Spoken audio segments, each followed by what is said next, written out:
Adolf Hitler is remembered by history as the dictator who led Germany into the devastation of the Second World War.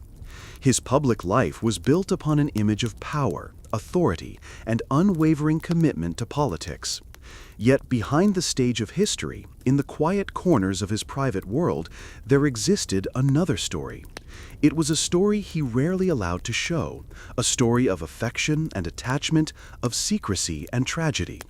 Tonight, let us drift through that hidden part of his life, the story of Adolf Hitler's love affairs. In his teenage years, long before politics or war, young Adolf lived in the Austrian town of Linz.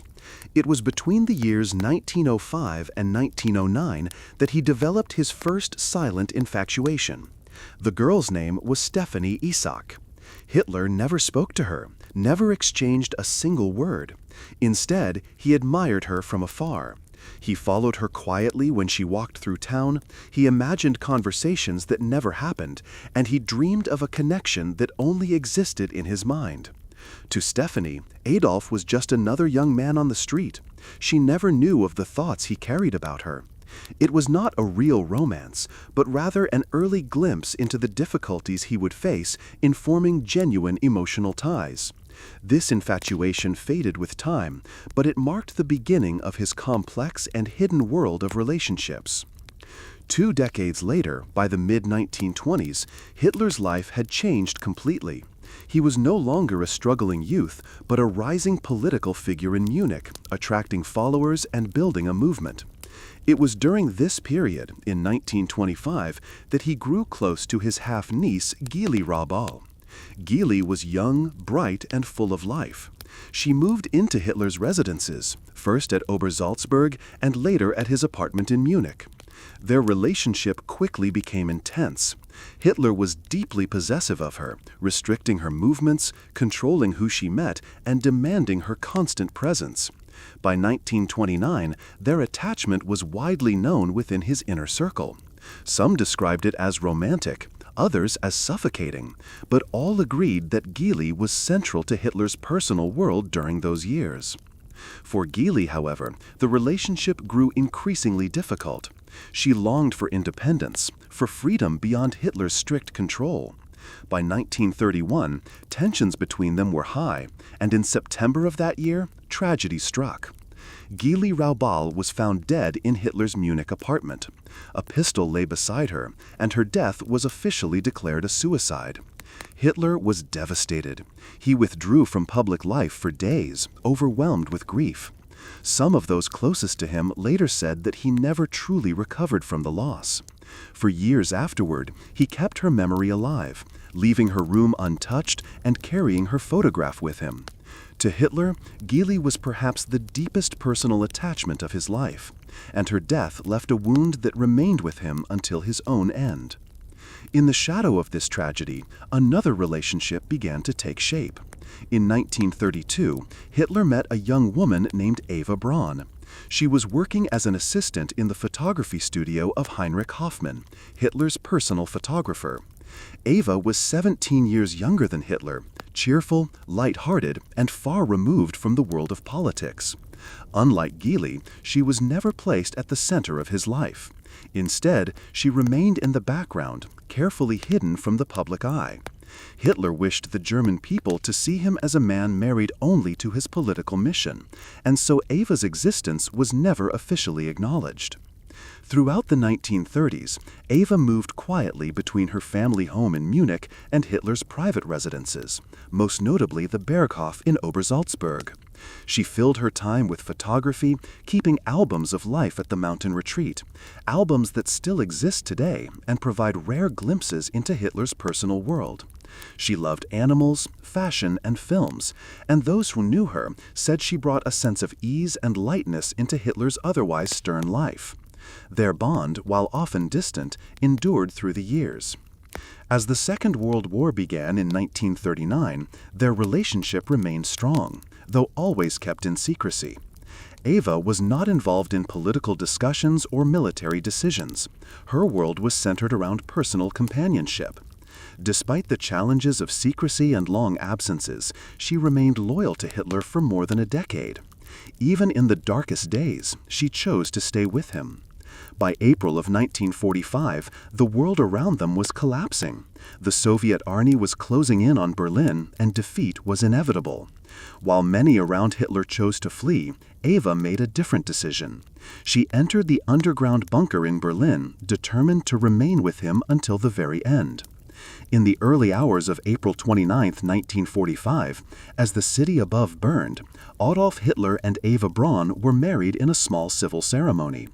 After more than 13 years together, she had finally become his wife. Less than 40 hours later, on April 30, the two ended their lives together. In that moment, Eva Braun became not only Hitler's last companion, but the only woman he ever married.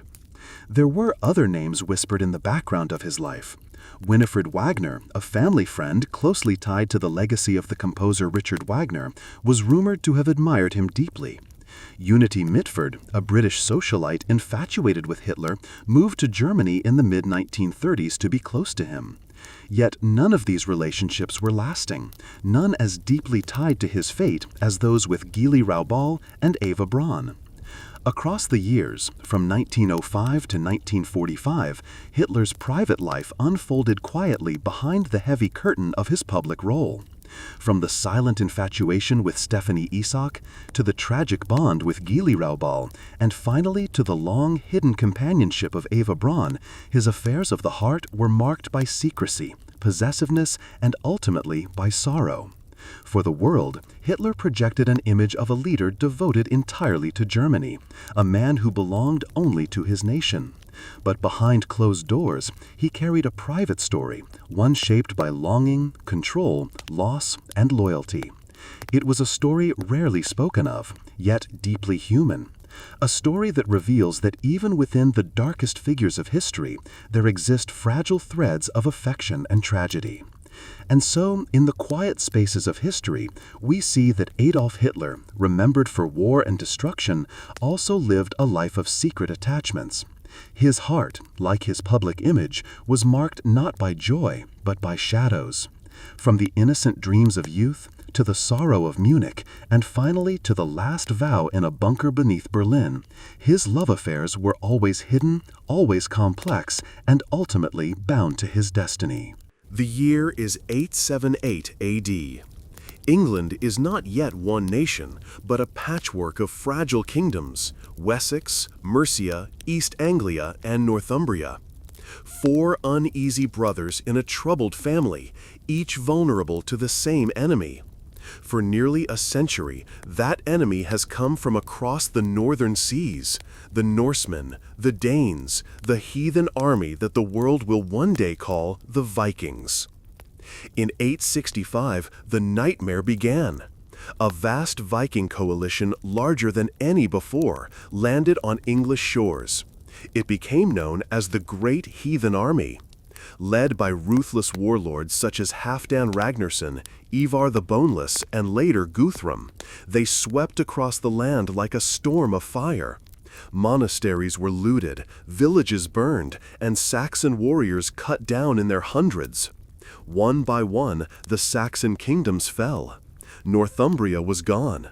East Anglia was gone. Mercia was crippled. Only Wessex, the land of the West Saxons, remained standing. At the heart of Wessex was King Alfred. Born in 849, the youngest son of King Ethelwulf, Alfred had not been destined to rule. Fate and the deaths of his brothers placed the crown upon his head. Unlike many rulers of his time, Alfred was not just a warrior. He was a scholar and a strategist. But now the enemy was at his gates, and no wisdom from books could stop them. By the end of 877, Wessex was in grave danger. The Vikings had seized much of its land and were wintering deep inside the kingdom, something they had never done before. This was not a raid to plunder and leave, it was a conquest. Their leader, Guthrum, wanted not just silver, but the throne of Wessex itself.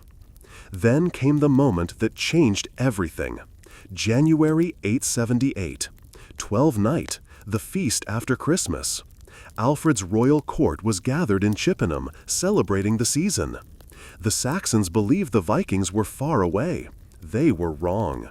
Guthrum struck without warning. In the middle of the night, the Vikings stormed into the town. Torches lit the darkness, houses burned, and shouts turned to screams. Alfred's guards barely had time to react before the enemy was upon them. The royal forces scattered. The court was broken. With only a handful of loyal men, Alfred fled into the freezing night. They rode hard through the winter landscape, pursued by Viking scouts, until they reached the edge of the Somerset Levels, a wilderness of marshes, bogs, and tangled waterways. Here, in this damp and desolate land, Alfred found safety. The marshes could hide him, though they offered little comfort.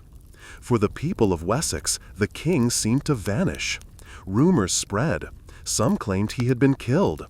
Others whispered that he had abandoned them. Viking rule tightened its grip. Villages surrendered to Guthrum. Some Saxon lords bent the knee to their new masters. It seemed the dream of a free Wessex had ended. But Alfred was alive. In the marshes, he was watching, listening, and planning.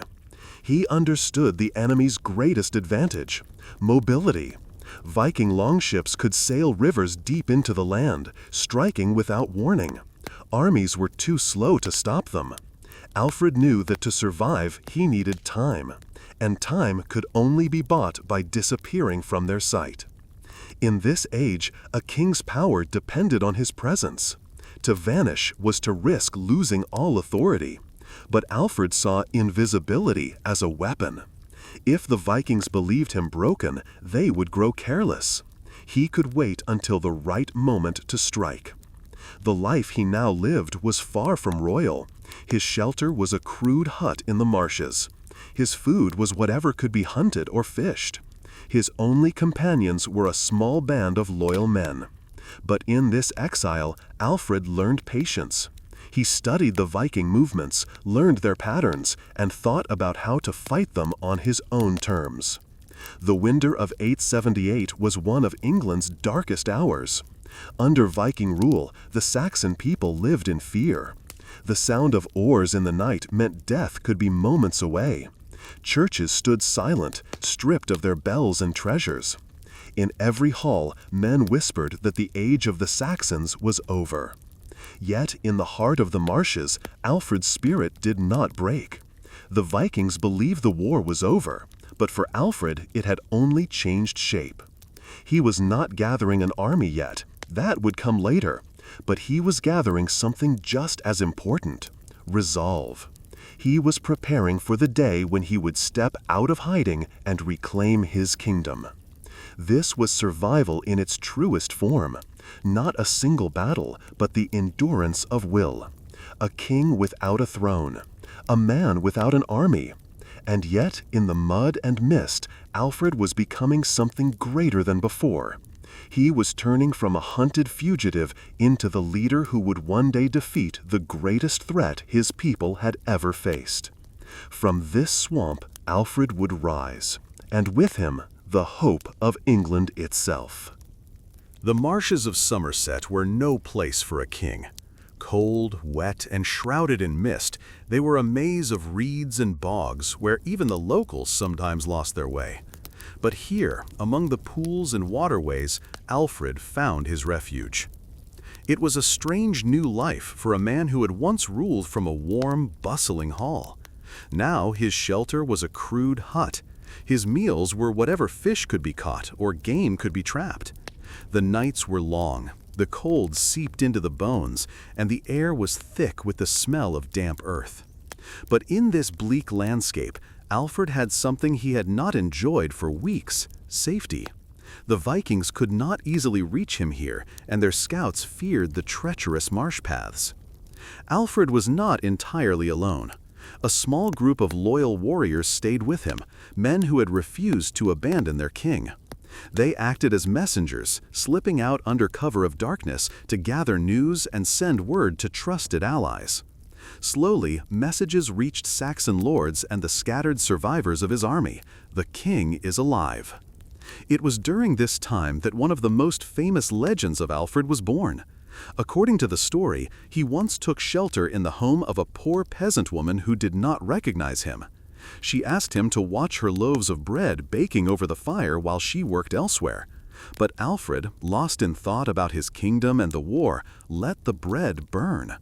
When the woman returned, she scolded him sharply, telling him he was happy to eat the bread but too lazy to watch it.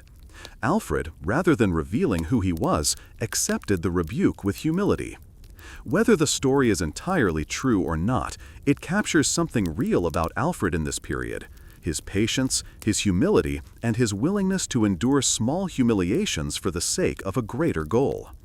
The marshes were teaching him lessons as valuable as any sword drill. Days turned into weeks. The Vikings tightened their hold on the land, confident that Wessex was broken. But Alfred knew that time was working in his favor. The longer he remained hidden, the more the Vikings would lower their guard. And while they grew comfortable, he was planning. He studied the way the enemy moved, where they camped, and how far their patrols went. He began sending quiet calls for support, urging his thanes to prepare their men for the day he would return. That day was not yet here, but Alfred understood that the moment would come suddenly, and when it did, he would need to act with speed and strength. The marshes also gave him something else: perspective. Away from the distractions of court life, Alfred could think clearly about the kind of kingdom he wanted to rebuild. He began to imagine reforms, stronger defenses, better trained soldiers, and even education for his people. But all of that would have to wait. First, he needed to survive. Winter slowly loosened its grip. The rivers thawed, the days grew longer, and the land began to stir. From his hiding place in Athelney, Alfred's network of messengers carried his words across the countryside. Men came quietly, sometimes one at a time, to join him. Farmers, hunters, and warriors who had lost everything to the Vikings now swore their loyalty to the hidden king. They trained in secret, hunting and sparring among the reeds, waiting for the moment when they could strike. For Alfred, these marshlands were more than a refuge. They were a forge. Every hardship, every cold night, every meager meal was hardening him for the fight to come. He had lost his kingdom once, but he would not lose it again. The Vikings believed the war was over. Alfred was preparing to prove them wrong. By early spring, Alfred's exile was turning into something far more dangerous for the Vikings: a hidden center of resistance. The marshlands of Athelney had become his fortress, a place where only those who knew the twisting paths could find their way. And from this damp, narrow stronghold, Alfred began to weave the threads of a rebellion. The first step was to test his reach. Trusted messengers slipped out under the cover of darkness, carrying Alfred's call to the far corners of Wessex. These were not grand proclamations or banners waving in the wind. They were whispered words in the corners of mead halls, quiet knocks on farmhouse doors, short scraps of parchment passed hand to hand. The message was simple: the king still lives, and he will rise again. The responses came slowly at first. A few warriors arrived alone, their armor dented, their cloaks ragged from months of hiding. Then small bands began to appear. Men who had lost family to Viking raids, men who had fought at Reading or Chippenham and escaped, men who had sworn they would not rest until the invaders were driven back into the sea. Life in Athelney was harsh, but it was here that these scattered survivors became something more than broken fighters. They trained together in the open spaces between the reed beds, practicing with sword and spear, learning to move silently along the marsh paths. Alfred himself moved among them, speaking not as a distant king, but as a comrade who shared their hunger and their cold. He knew every man's name. He listened to their grievances. And slowly they began to see not just a ruler, but a leader worth following into the fire. The Vikings, meanwhile, had grown comfortable. Guthrum, their war leader, believed Wessex had been crushed. His warriors feasted in captured towns, their patrols lazy and predictable. They had not yet realized that while they enjoyed their spoils, Alfred's army was sharpening its blades in the shadows. Alfred understood that he could not simply march out and challenge the Vikings head-on. His forces were still small compared to the enemy, and a single misstep could destroy everything he had built. But he also knew that the Saxon spirit was awakening again. Each day brought more men to Athelney, more weapons gathered, more food stored for the campaign ahead. The marshes echoed with the sound of training, the dull thud of spears in wooden targets, and the clash of blades. As Easter approached, Alfred made his move. He sent word to the Fyrds, the local militias, across Somerset, Wiltshire, and Hampshire. They were to meet him after the holy days, armed and ready for war. The plan was risky. Moving so many men in secrecy was no small task, and if the Vikings caught wind of it too soon, they could sweep down and crush the gathering before it even began. But Alfred's gamble paid off. On the appointed day, the marshes emptied of men. Columns of warriors moved through the countryside, converging at a place called Egbert's Stone. The sight must have stirred the heart of every Saxon present. Men from 3 shires, some still wearing the scars of earlier defeats, now standing together again under their king's banner. Here Alfred spoke to them. No one recorded his exact words, but they must have burned with conviction. He reminded them of the land they were fighting for, the families they had lost, and the oath they had sworn to defend their homes. He told them that this was their moment, that the enemy believed them beaten, and that such arrogance would be their downfall. The men answered not with speeches, but with the clang of spear butts striking shields, a sound like thunder rolling across the hills. From Egbert's Stone they marched as one, their numbers swelling as villagers joined the column. Alfred's small band of marshland survivors had transformed into a real army, one with the will to fight and the belief that victory was possible. The Vikings were no longer facing a scattered resistance. They were about to face Alfred the Great, reborn from exile, leading a people who had been driven to the brink and clawed their way back. And this time, the Saxons would not be the ones running. By early spring, Alfred's exile was turning into something far more dangerous for the Vikings, a hidden center of resistance. The marshlands of Athelney had become his fortress, a place where only those who knew the twisting paths could find their way. And from this damp, narrow stronghold, Alfred began to weave the threads of a rebellion. The first step was to test his reach. Trusted messengers slipped out under the cover of darkness, carrying Alfred's call to the far corners of Wessex. These were not grand proclamations or banners waving in the wind. They were whispered words in the corners of mead halls, quiet knocks on farmhouse doors, short scraps of parchment passed hand to hand. The message was simple: the king still lives, and he will rise again. The responses came slowly at first. A few warriors arrived alone, their armor dented, their cloaks ragged from months of hiding. Then small bands began to appear. Men who had lost family to Viking raids, men who had fought at Reading or Chippenham and escaped, men who had sworn they would not rest until the invaders were driven back into the sea. Life in Athelney was harsh, but it was here that these scattered survivors became something more than broken fighters. They trained together in the open spaces between the reed beds, practicing with sword and spear, learning to move silently along the marsh paths. Alfred himself moved among them, speaking not as a distant king, but as a comrade who shared their hunger and their cold. He knew every man's name. He listened to their grievances, and slowly they began to see not just a ruler, but a leader worth following into the fire. The Vikings, meanwhile, had grown comfortable. Guthrum, their war leader, believed Wessex had been crushed. His warriors feasted in captured towns, their patrols lazy and predictable. They had not yet realized that while they enjoyed their spoils, Alfred's army was sharpening its blades in the shadows. Alfred understood that he could not simply march out and challenge the Vikings head-on. His forces were still small compared to the enemy, and a single misstep could destroy everything he had built. But he also knew that the Saxon spirit was awakening again.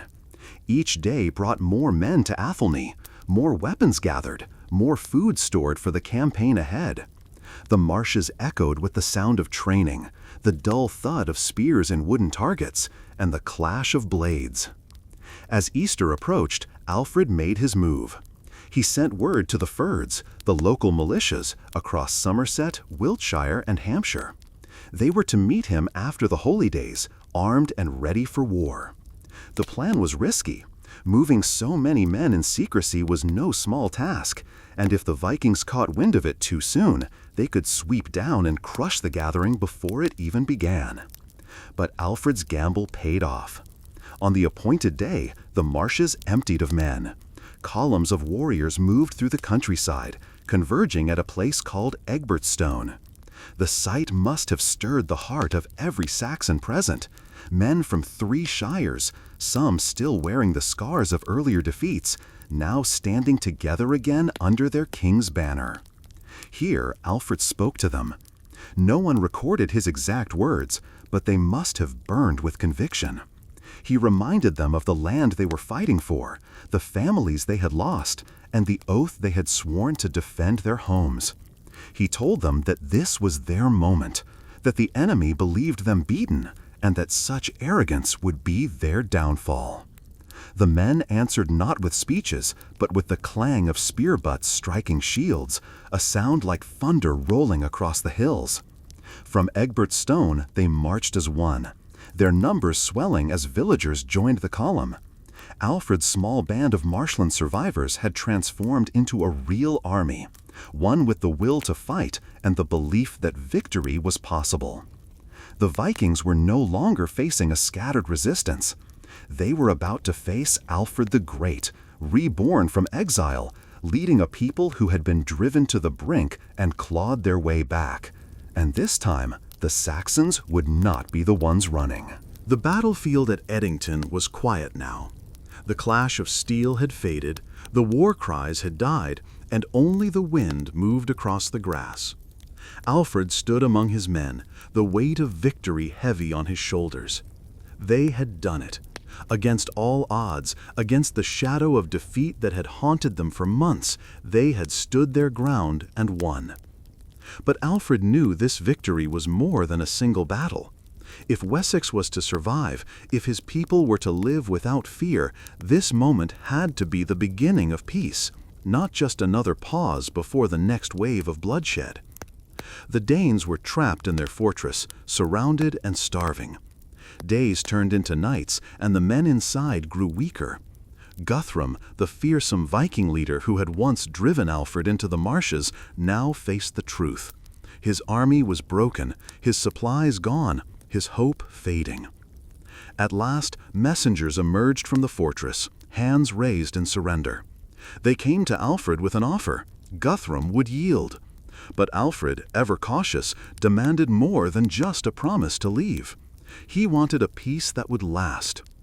The negotiations began, not with swords, but with words. Alfred and Guthrum faced each other, 2 men who had fought not just for land, but for the future of their people. Alfred's terms were firm but fair. The Danes would swear an oath to leave Wessex, to honor the new boundaries between their lands and the Saxon kingdom. And Guthrum himself would take a step that no Viking warlord had ever taken before. He would accept baptism as a Christian. It was more than a religious act. It was a symbolic bridge between 2 worlds. Guthrum agreed. In a small, solemn ceremony, he stood in the waters, the weight of his warrior's life behind him, and emerged with a new name, Athelstan. Alfred himself stood as his godfather, sealing not just a truce, but a personal bond between former enemies. With the treaty signed and the oath sworn, the Viking army withdrew from Wessex. The threat that had once seemed unstoppable was gone, at least for now. The fields and villages they had once burned began to recover. Farmers returned to their land, craftsmen to their work, families to their homes. But Alfred did not waste the peace. He knew it was fragile, that the Danes might one day return, and that other enemies would rise. He set about strengthening Wessex from within. He reorganized his army so that part of it was always ready for defense, while the rest tended to their farms and families. He built a chain of fortified towns, burhs, strategically placed so that no part of his kingdom would be more than a day's ride from help. He also turned his attention to learning and law. Alfred believed that strength was not just in weapons, but in the mind.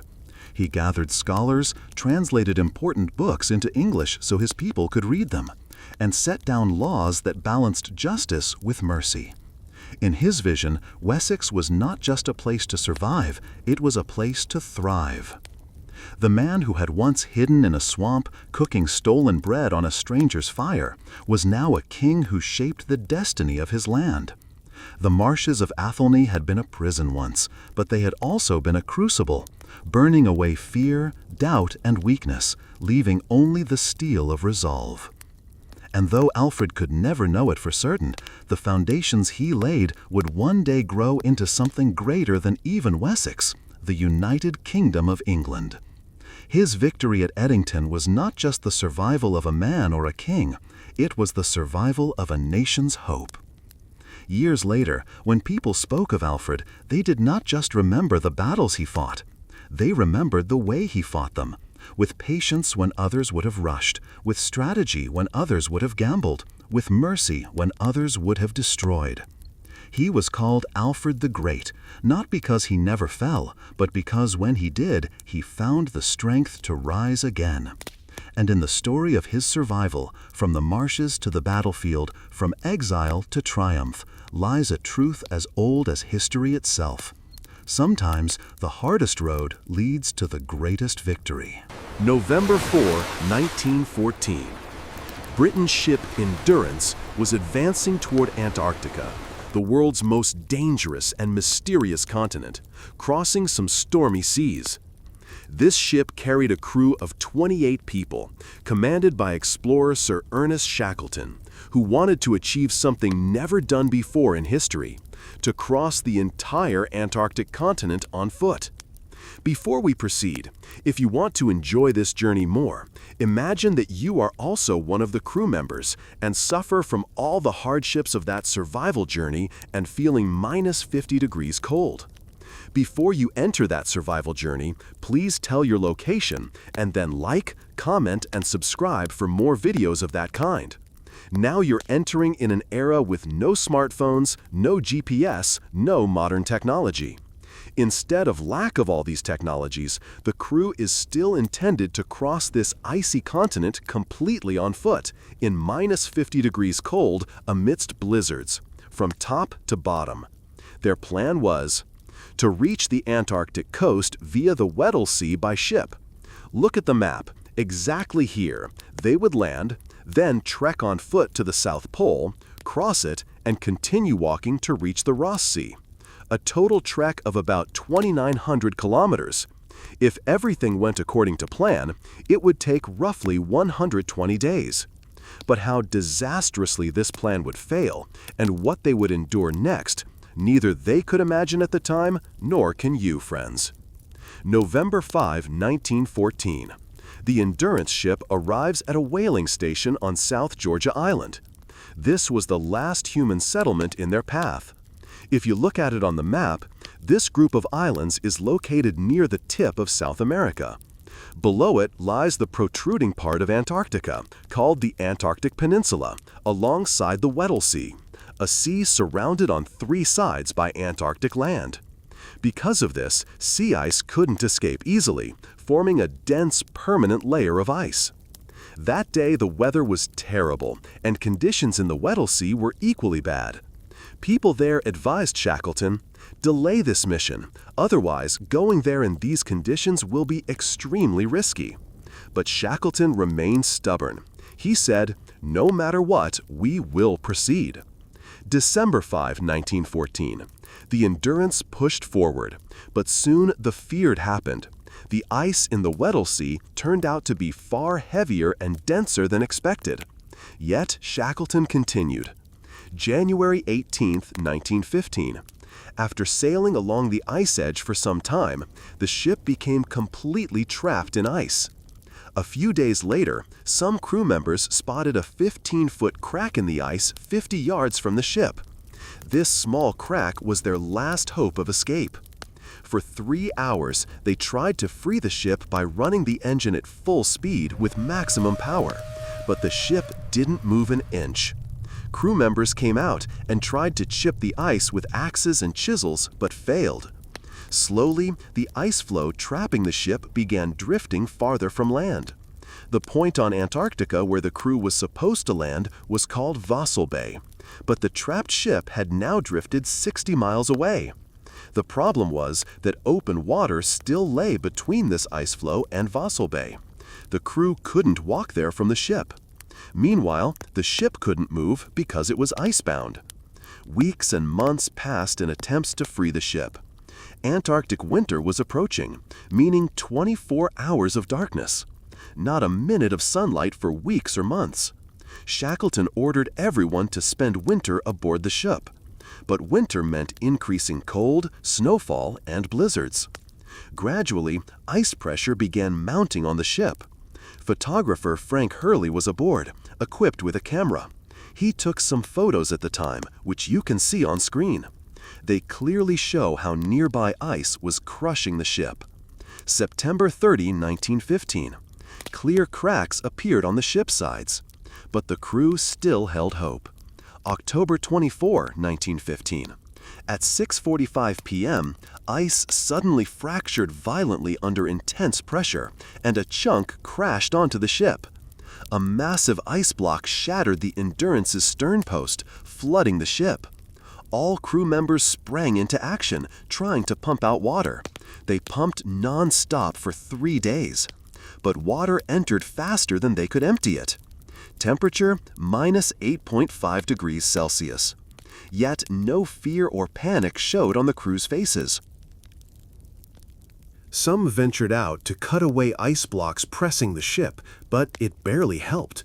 Water kept flooding in rapidly, and ice pressure didn't lessen. Finally, Shackleton conceded defeat and ordered, "Abandon ship, get down." At this moment, crew member Tom McLeod, seeing the situation, said, "I don't think we'll ever make it home alive." The ship had been trapped for over 9 months. October 27, 1915. A sound like an explosion was heard.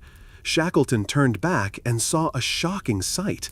The ship's rear section had suddenly risen 20 feet into the air. The rudder and stern post tore away. Ship timbers began breaking, and the forward section flooded rapidly. Thankfully, all crew had evacuated by then.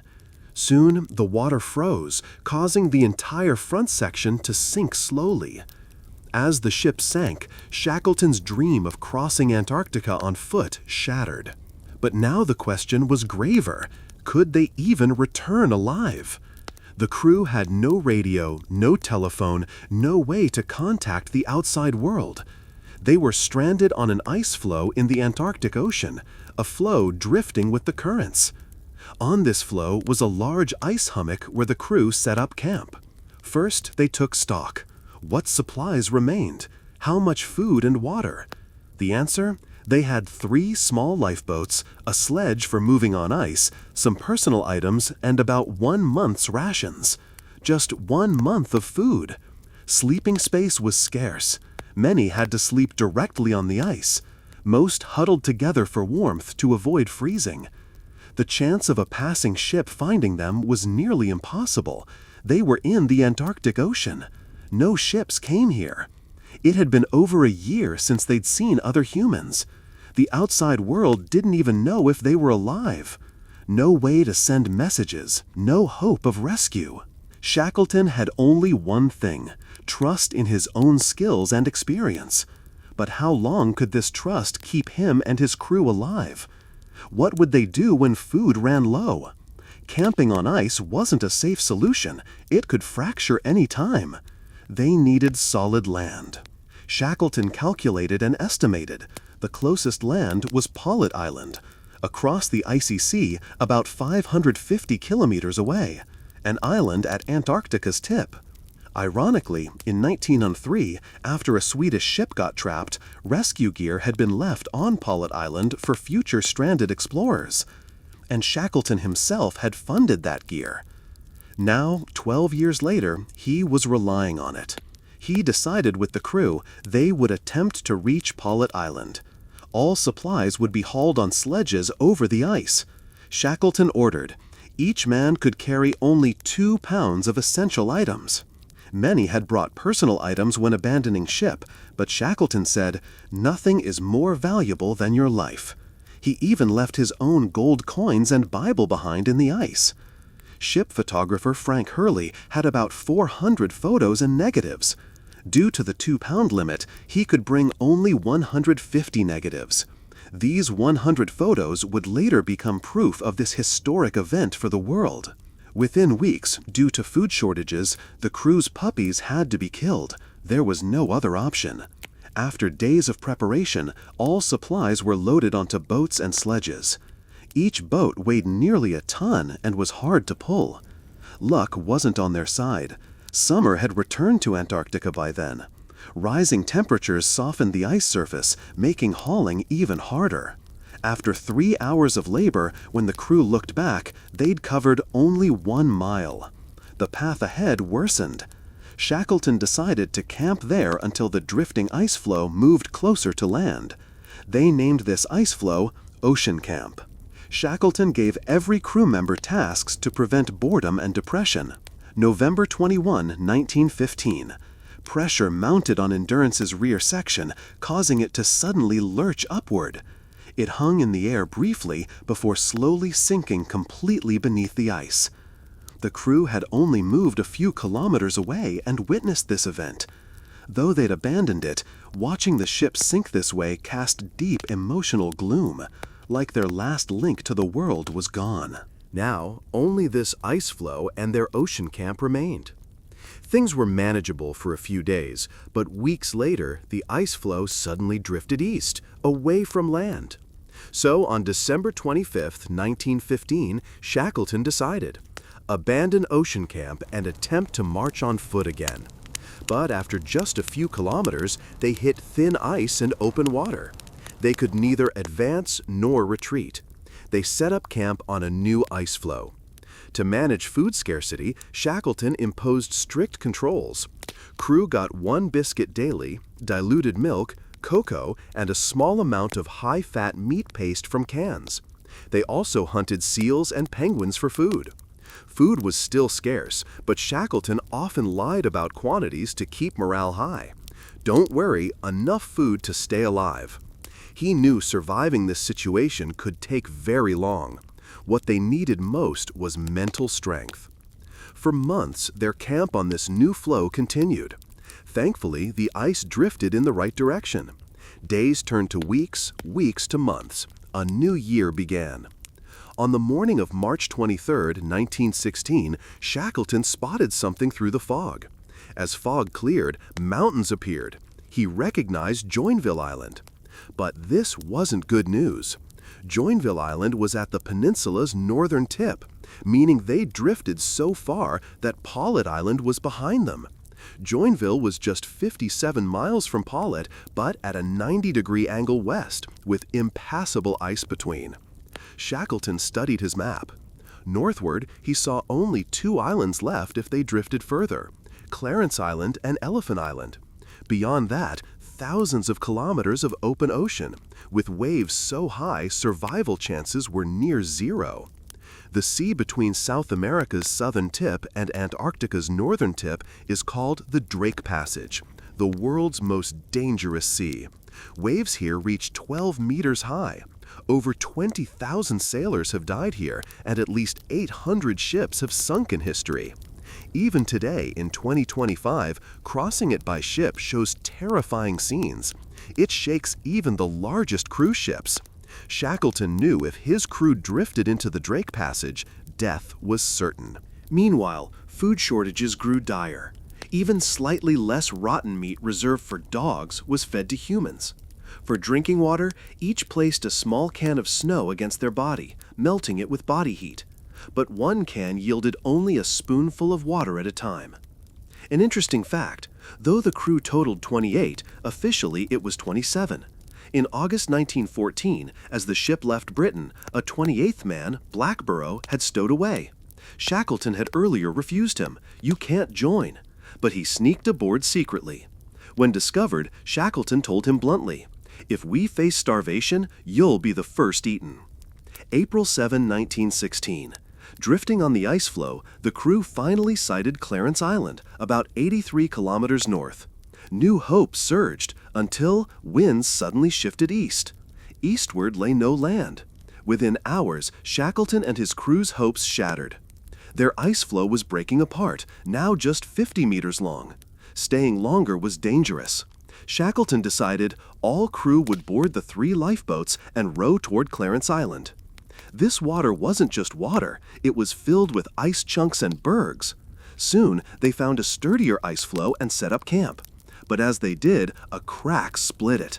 Suddenly, a crew member, fireman Ernie Holness, fell into the water. Others scrambled to rescue him. Before they could recover, the iceberg split completely.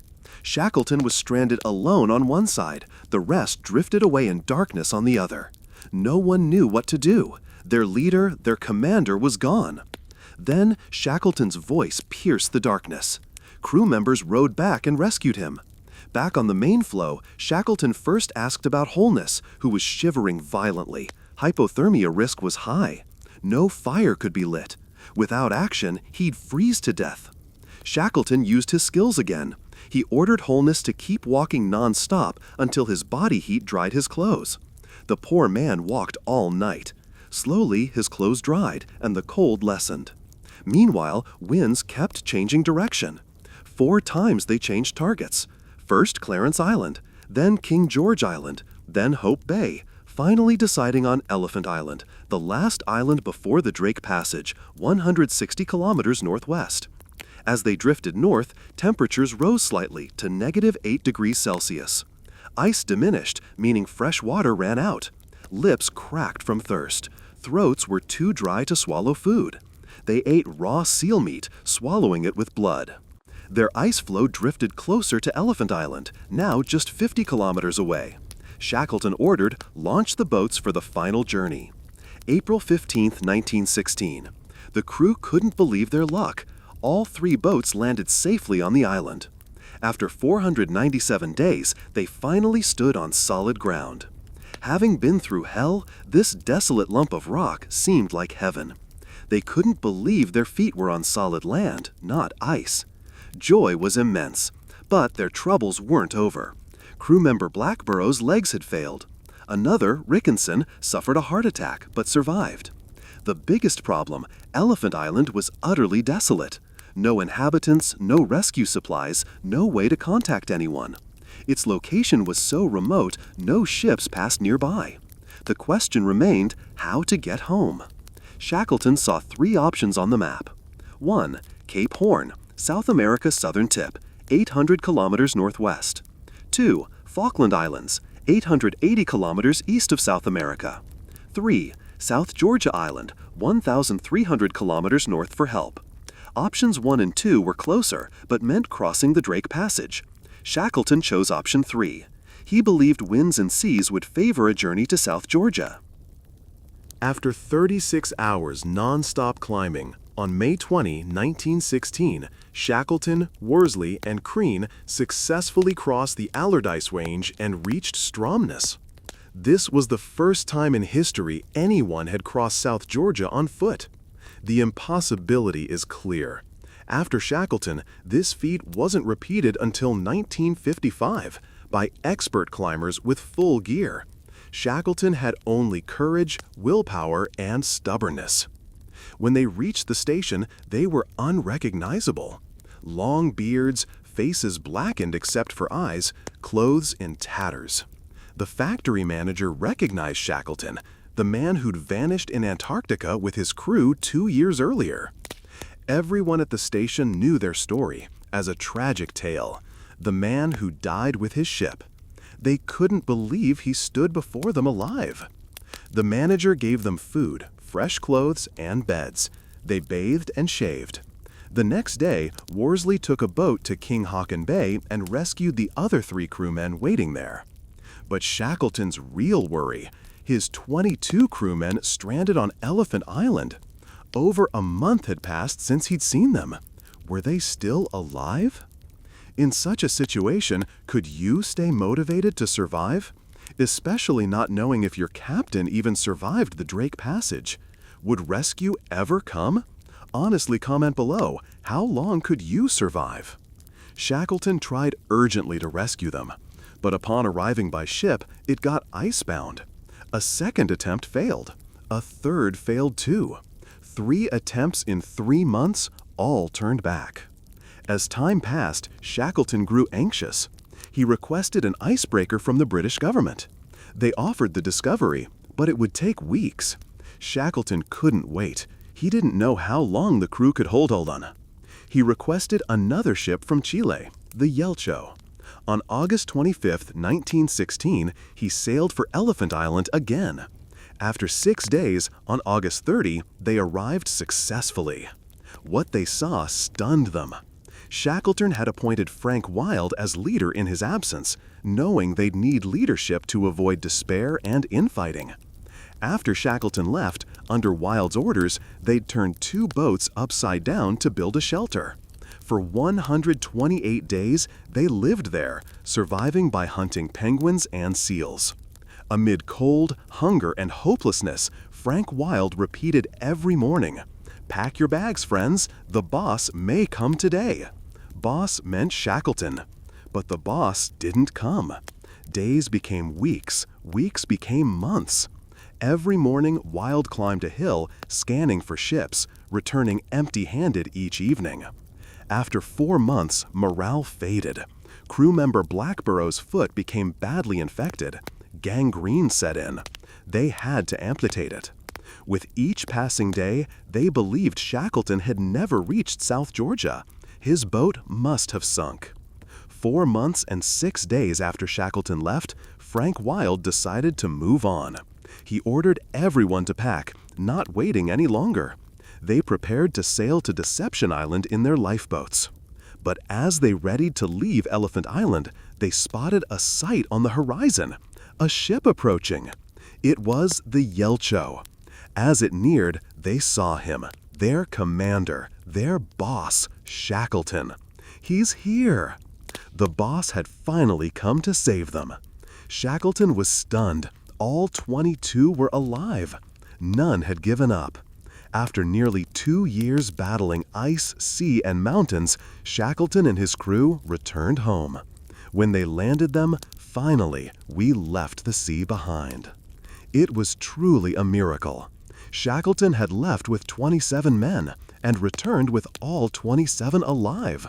This was possible due to Shackleton's leadership and courage, the crew's determination, and unbreakable teamwork. 106 years later, in 2022, investigators searching the sea found 10,000 feet deep in the Weddell Sea Shackleton's ship, Endurance. The state of preservation is absolutely brilliant. No wood-eating parasites exist in the Weddell Sea. Incredibly, after 106 years, its condition was excellent due to the Antarctic depths. You can see its recent photos on screen. Today, if you visit South Georgia Island, you'll find Shackleton's grave. He'd set out to make history as the first to cross Antarctica on foot. Though he failed in his original plan, he achieved something even more miraculous and extraordinary.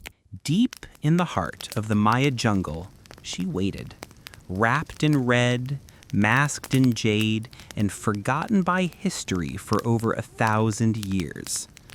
They never expected to find her tomb, and they certainly never expected what her silence would reveal. This is not just the story of a queen.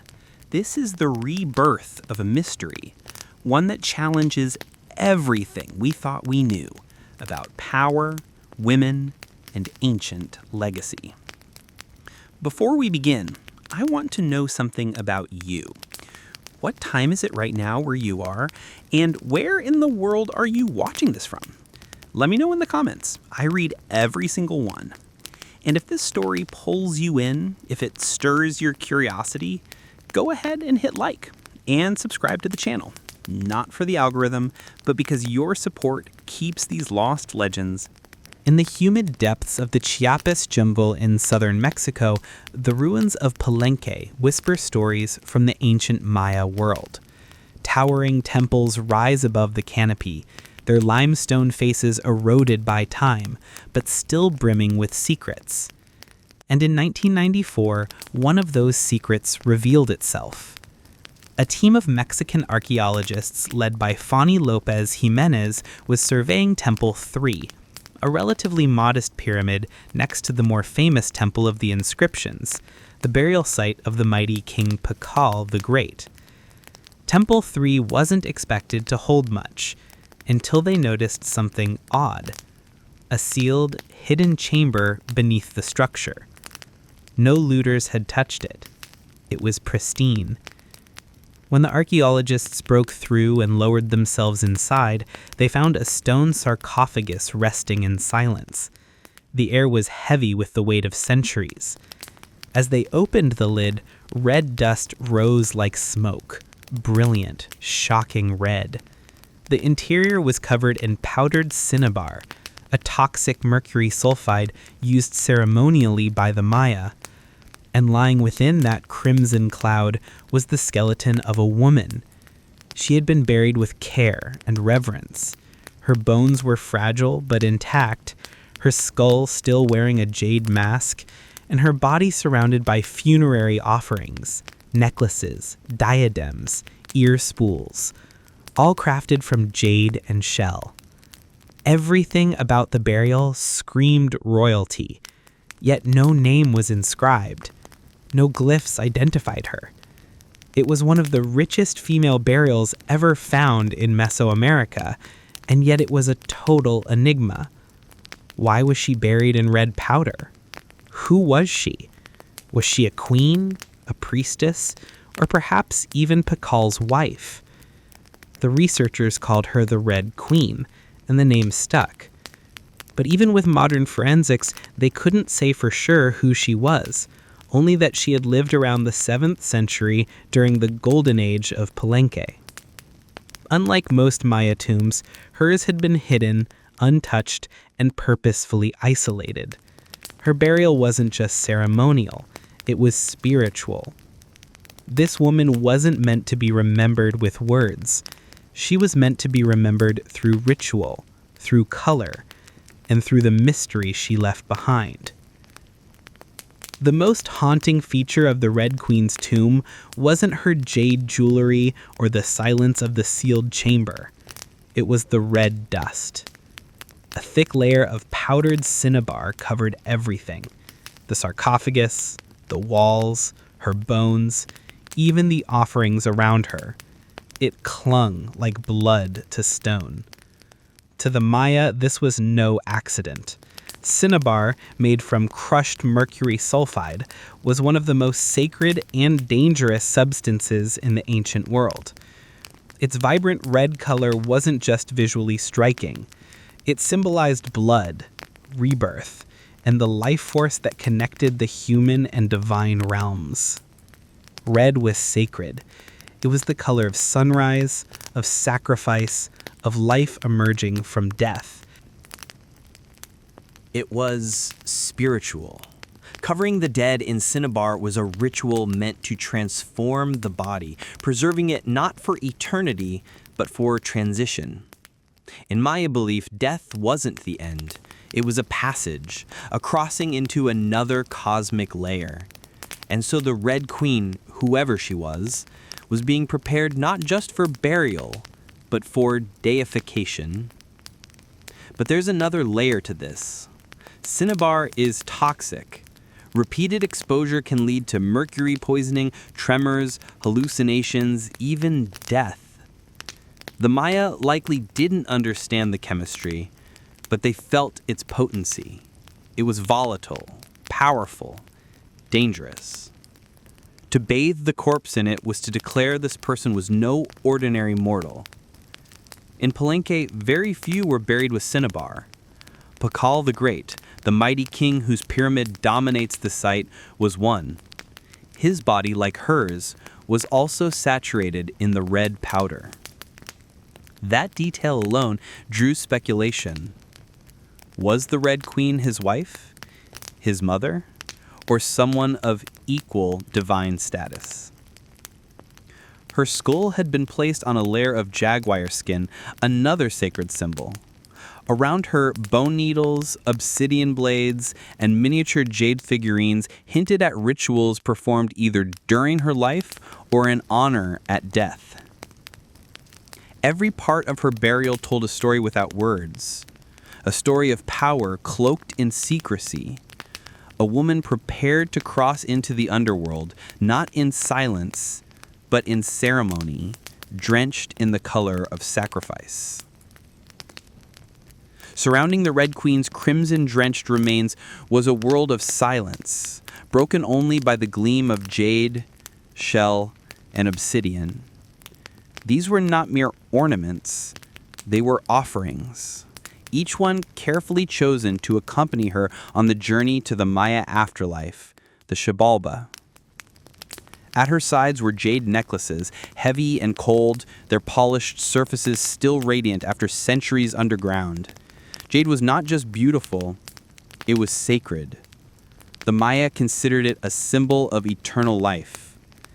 It represented the green of maize, the vitality of the jungle, and the breath of the gods. Only the elite were buried with jade. For the Red Queen, it covered her chest, wrists, and ears, a clear sign that in life she wielded influence, perhaps even divine favor. One of the most haunting objects was the jade funerary mask placed delicately over her face. Unlike the golden death masks of Egypt, this one was subtle. Constructed from dozens of tiny mosaic tiles arranged to mimic the contours of her skull. The mask served a ritual function, to protect the soul, to preserve identity, and to present her as divine in the eyes of the gods. Scattered near her bones were bone needles, obsidian blades, and shell artifacts. These could have been tools of ritual or symbols of her status as priestess, healer, or royal matriarch. One bone pin was engraved, faint but purposeful. A small echo of her voice lost to time. At her feet and along the edges of the tomb were ceramic vessels, still sealed, likely once filled with offerings, food, drink, or incense to sustain her spirit beyond death. The Maya believed the afterlife was a journey, dangerous, layered, filled with challenges. These items weren't luxuries, they were necessities. To modern eyes, the tomb feels intimate, not overloaded, but intentional. There was no gold, no chariots, no pomp, just items chosen with spiritual weight. It was a map for the soul. Through these treasures, we glimpse how the Maya understood death, not as finality, but as a transition of power. The Red Queen wasn't buried to be forgotten. She was being prepared to ascend. For all the grandeur of her tomb, the Red Queen left behind one haunting void. No name. No inscriptions adorned her sarcophagus. No glyphs on the walls identified her. She was clearly someone powerful, but who? From the moment her tomb was opened, scholars began trying to connect the dots.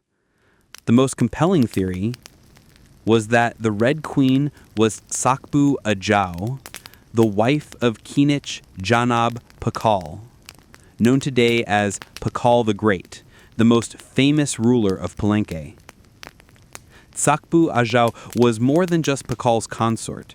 She was born into nobility and married into Palenque's royal dynasty at a young age. She bore at least 3 sons, all of whom held high status, and she played a ceremonial role during her husband's reign. If anyone could be buried with such honor, it was her. Supporting this theory was the tomb's location, just a few feet away from Pakal's own grand burial in the Temple of the Inscriptions. The proximity suggests a deliberate pairing, husband and wife rulers even in death. And then there's the cinnabar. Only 2 burials in Palenque were found with such intense cinnabar coverage, Pakal and the Red Queen, It's unlikely this was coincidence. But here's where the mystery deepens. DNA tests were conducted on both sets of remains in hopes of confirming the connection, but the results? Inconclusive. The woman's bones showed no direct maternal link to Pakal. But that didn't rule out a spousal relationship. After all, marriage does not require shared blood. Some have argued she could have been Sak Cook, Bakal's powerful mother who ruled Palenque before he came of age. Others suggest she may have been a high priestess, a sister, or a royal ancestor whose name has simply been lost to history's erosion. Still, the evidence points most strongly to Zak Buahau, a queen by title, a mother of kings, and a spiritual counterpart to Pakal. The lack of name may not be an oversight.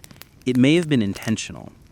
In Maya cosmology, the soul lived on not through monuments, but through ritual, symbol, and the whispers of the earth. And so the Red Queen remains suspended between legend and truth. A woman who ruled, remembered not in stone, but in scarlet and silence. To understand the Red Queen, we must understand the world she came from. A world where Maya women, especially royal ones, held more influence than many realize. In Maya civilization, politics was often a family affair. Royal women weren't merely passive consorts. They were diplomats, priestesses, and power brokers. They conducted rituals, sponsored temples, and played crucial roles in maintaining dynastic legitimacy. Their bloodlines were political capital, used to forge alliances and secure claims to the throne. Take Sak Cook, for example, the mother of Pakal the Great. When the throne of Palenque was left vacant, she took power herself and ruled as queen regent until her son came of age. She wasn't a placeholder. She was a ruler in her own right, issuing decrees and overseeing construction projects. Without her, Pakal may never have risen at all. And she wasn't an anomaly. Across the Maya world in places like Yaxchilan, Naranjo, and Calakmul, inscriptions show women performing major ceremonies, engaging in warfare, diplomacy, and sometimes ruling outright. They were often portrayed in stelae and murals, dressed in elaborate headdresses and regalia, standing beside kings as equals or sometimes above them. Their words were carved in glyphs. Their names were remembered until they weren't. By the time Spanish conquistadors arrived centuries later, much of that memory had eroded. The colonial lens saw Native women as silent figures in a male-dominated world, but the archaeology tells a different story, one of complex gender roles, where power was negotiated, not simply inherited. This context casts the Red Queen in a new light. She may not have ruled in name, but her burial, rich, sacred, and positioned beside Pal, suggests she was a central pillar in the royal order. Her jade mask wasn't just decoration, it was a symbol of identity, of power held in life and protected in death. Her bloodline may have been the very glue that held Palenque's dynasty together. In Maya civilization, a queen wasn't just a queen. She was a keeper of sacred lineage, a voice in ceremony, and often the bridge between gods and men. The Red Queen may be nameless, but in her world, she was never voiceless. The Red Queen wasn't just buried with treasures. She was buried in architecture rich with purpose, layered with Maya cosmology, ritual symbolism, and intentional design. Her tomb wasn't merely a grave, it was a gateway to eternity. Her body was discovered inside Temple 3, one of the smaller pyramids within the heart of Palenque. Yet its proximity to Temple of the Inscriptions, the resting place of Pau the Great, is telling. These temples weren't built randomly. Their positioning was sacred, guided by astrology, myth, and dynastic legacy. Temple 3 rises modestly compared to its grand neighbor, but it hides something more intimate, a sealed crypt untouched by looters, perfectly preserved. It was constructed deep within the temple's core, accessible only by a steep, narrow staircase. The descent into her tomb feels almost symbolic, a ritual journey downward into the underworld. The chamber itself is stark, made of cut stone and sealed tightly for over 1,130 years. No glyphs or murals cover the walls, no ornate carvings tell her story, but perhaps that silence is intentional. This was a space not for the living to interpret, but for the dead to transform. At the center, her sarcophagus sits like an altar, crafted from limestone. It echoes the grand stone coffin of Pal next door. While Pal's lid is famously engraved with scenes of cosmic rebirth, the Red Queen's tomb is more subdued. The focus is inward, on the body, on the cinnabar, on the ritual of death itself. And yet, there are subtle architectural cues that hint at deeper meaning. The tomb is aligned east to west, a symbolic path mirroring the sun's journey from life to death. The chamber is small but powerful. It feels deliberate, personal, a sacred enclosure for someone revered. Maya temples were cosmological tools, bridges between the heavens, the earth, and the underworld. To be buried in one was to be elevated beyond the human realm. The Red Queen's eternal home wasn't an afterthought. It was a carefully constructed shrine, a place where death became transformation. Her bones rest in stone, her essence in cinnabar, and her legacy in the architecture itself. A temple that speaks without words, telling us she mattered. To the ancient Maya, death wasn't the end, it was a threshold, a sacred passage into the underworld known as Xibalba. And for someone like the Red Queen, this crossing was not only spiritual, it was political, cosmological, and deeply ritualized.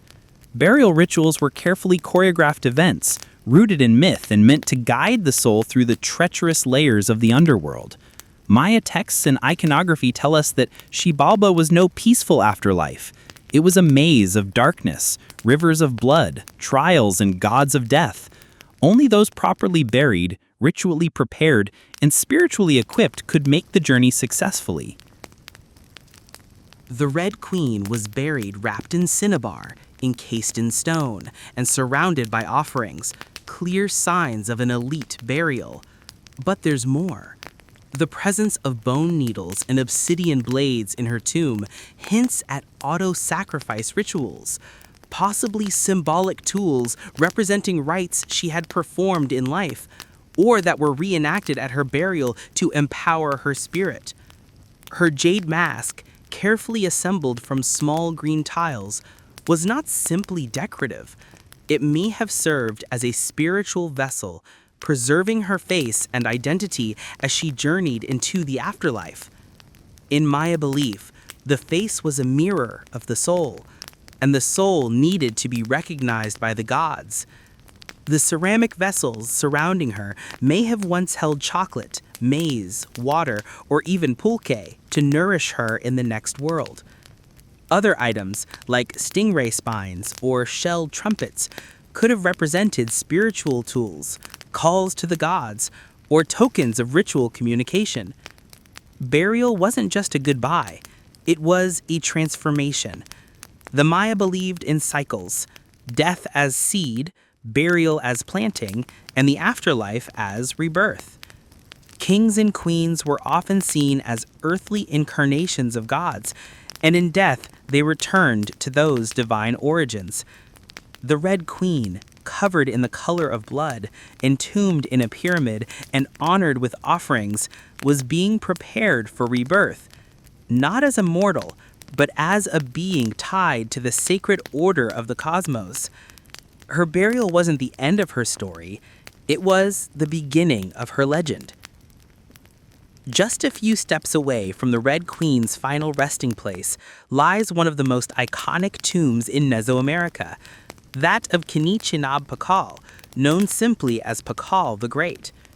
His burial inside the Grand Temple of the Inscriptions is celebrated for its artistry, scale, and deeply spiritual symbolism. But what makes the Red Queen's tomb so extraordinary is not only what was inside, it's where it was found.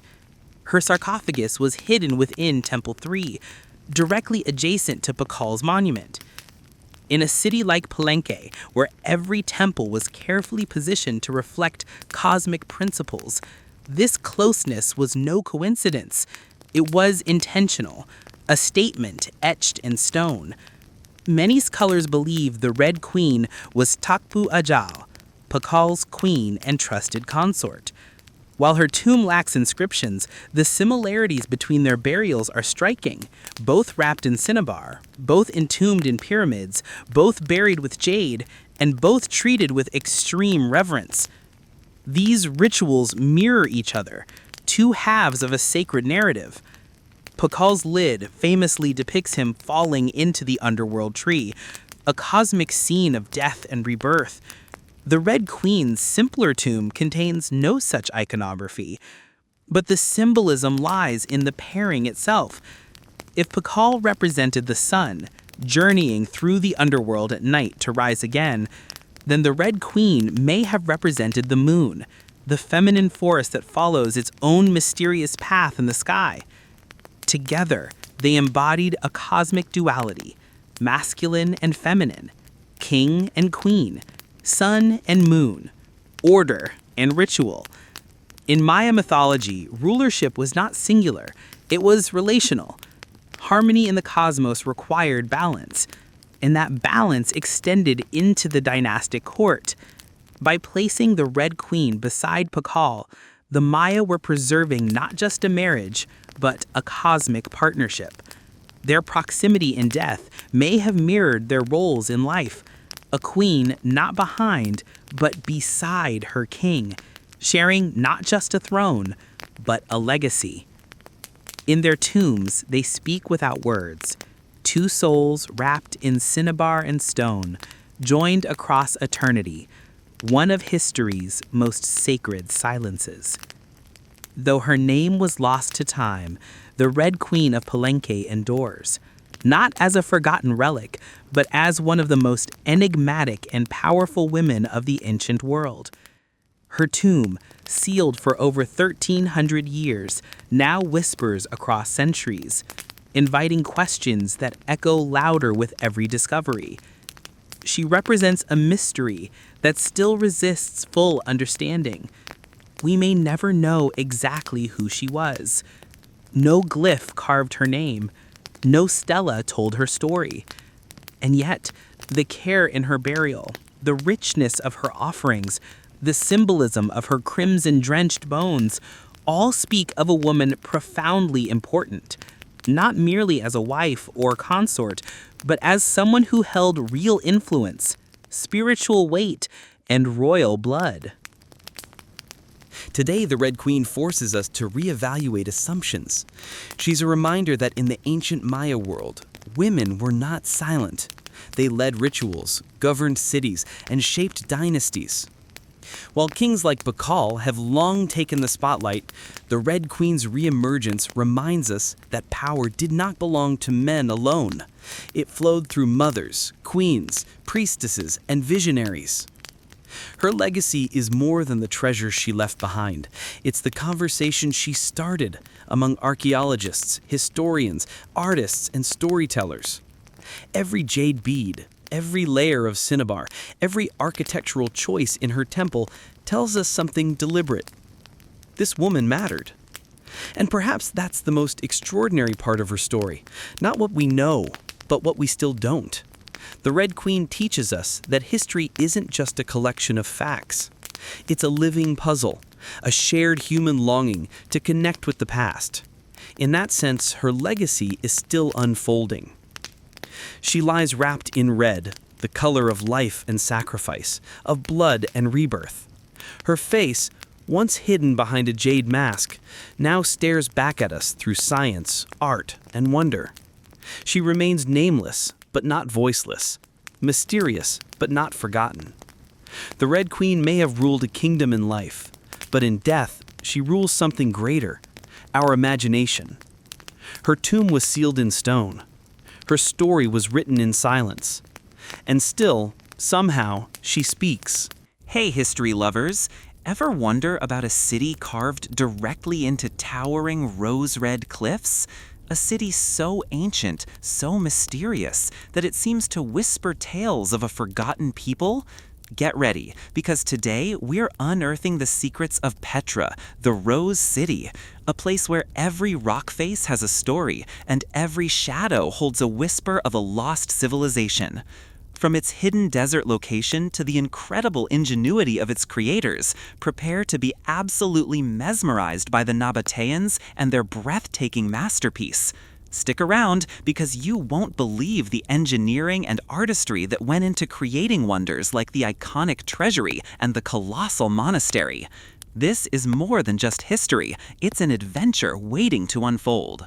Petra, meaning rock in Greek, is an ancient city located in southwestern Jordan, nestled in a great rift valley east of Wadi Araba, about 80 kilometers south of the Dead Sea. It's often called the Rose City due to the reddish hue of the sandstone cliffs from which its incredible structures are carved. The history of Petra stretches back to prehistoric times, with evidence of human settlement in the area as early as 7000 BCE during the Neolithic period. The Edomites occupied the region around 1200 BCE. However, it was the Nabateans, an ancient Arab tribe, who truly established Petra as their capital in the 4th century BCE. Under Nabatean rule, Petra flourished as a major trading hub, strategically positioned along vital caravan routes that transported frankincense, myrrh, spices, and other goods between Arabia, Egypt, Syria, and even as far as China and India. This immense wealth allowed the Nabateans to develop a sophisticated civilization and create the awe-inspiring rock-cut architecture we see today. In 106 CE, the Roman Empire, under Emperor Trajan, annexed the Nabatean kingdom, making Petra part of the Roman province of Arabia Petraea. Despite this, Petra continued to thrive for a period. However, a combination of shifting trade routes and devastating earthquakes, particularly in 363 CE, led to the city's gradual decline and eventual abandonment by the 8th century CE. Petra remained largely unknown to the Western world until its rediscovery by the Swiss explorer Johann Ludwig Burckhardt in 1812. Today, Petra is a UNESCO World Heritage Site and one of the new 7 wonders of the world, attracting millions of visitors who come to marvel at its unique blend of ancient Eastern traditions and Hellenistic architecture. The Nabateans were an extraordinary ancient Arab people whose story is one of resilience, ingenuity, and immense wealth built on trade in the most challenging of environments. From nomads to masters of trade. Originally, the Nabateans were a nomadic Arab tribe, likely migrating from the Arabian Peninsula. Early accounts, such as those by Diodorus Siculus, documenting events from 312 BCE, describe them as fierce and independent desert dwellers, living in tents, shunning agriculture, and resisting outside control. What set them apart was their unparalleled knowledge of the desert. They mastered water conservation, developing sophisticated systems of hidden cisterns and channels to collect precious rainwater, allowing them to survive and thrive where others couldn't. Their nomadic lifestyle eventually gave way to a settled, highly organized society, especially as they began to dominate the lucrative caravan trade routes. Petra, their chosen capital, was strategically located at the crossroads of these routes, connecting Arabia, Egypt, Syria, and even further afield to India and China. They became the ultimate middlemen, controlling the flow of highly sought-after goods. Frankincense and myrrh. These aromatic resins, essential for religious ceremonies and perfumes throughout the ancient world, were their primary source of wealth. The Nabateans transported them from southern Arabia to Mediterranean ports. Spices, precious stones, and luxury goods. Their trade network extended to encompass a vast array of exotic items, including textiles, silks, metals, and even live animals. Bitumen and copper. They also controlled the trade and mining of these vital resources in their own region. A flourishing civilization. This immense wealth allowed the Nabateans to establish a prosperous and expansive kingdom. At its peak, their influence stretched from Damascus in the north to Hegra, modern Madain Saleh in Saudi Arabia, in the south, and to the Mediterranean coast at Gaza. Their civilization was marked by several remarkable achievements. Architectural marvels.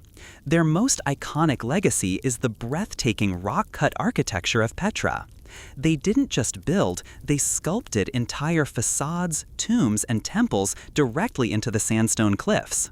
This unique style blended indigenous traditions with Hellenistic influences, showcasing incredible precision and artistic flair. Mastery of water engineering. Beyond their famous monuments, their most crucial innovation was their sophisticated hydraulic system.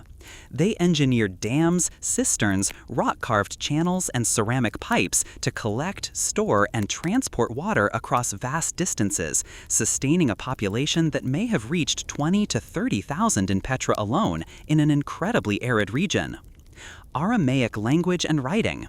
The Nabateans adopted Aramaic as their written language, and their distinctive script evolved into what would eventually become the basis for the modern Arabic alphabet. While they left few lengthy historical texts, thousands of inscriptions on rocks, tombs, and coins provide invaluable insights into their culture and daily life. Unlike many ancient kingdoms ruled by absolute monarchs, the Nabatean rulers seem to have governed with a more democratic approach, often using titles like Friend of the People, suggesting a consensus-based leadership rather than outright tyranny. While maintaining a distinct identity, they were open to outside influences, incorporating elements of Greek and Roman art into their own unique style. The Nabatean kingdom, despite its wealth and strategic importance, eventually caught the attention of the Roman Empire. In 106 CE, under Emperor Trajan, the Romans annexed the kingdom, transforming it into the Roman province of Arabia Petraea. Petra continued to flourish for a time under Roman rule, becoming a major Roman city. However, the shifting of global trade routes, particularly the increasing reliance on seaborne trade in the Red Sea, gradually diminished Petra's commercial dominance. Furthermore, powerful earthquakes, notably one in 363 CE, caused significant damage. By the 8th century CE, Petra was largely abandoned, its wonders swallowed by the desert sands. Despite their eventual absorption into the Roman Empire and the subsequent loss of Petra to the Western world for centuries, the Nabateans left an indelible mark on history. Their ingenuity in adapting to harsh environments, their economic prowess, and above all, their stunning architectural achievements continue to captivate and inspire, a testament to a truly fascinating and often unjustly forgotten civilization. The architecture of Petra is truly unique, a breathtaking fusion of natural rock formations and human ingenuity.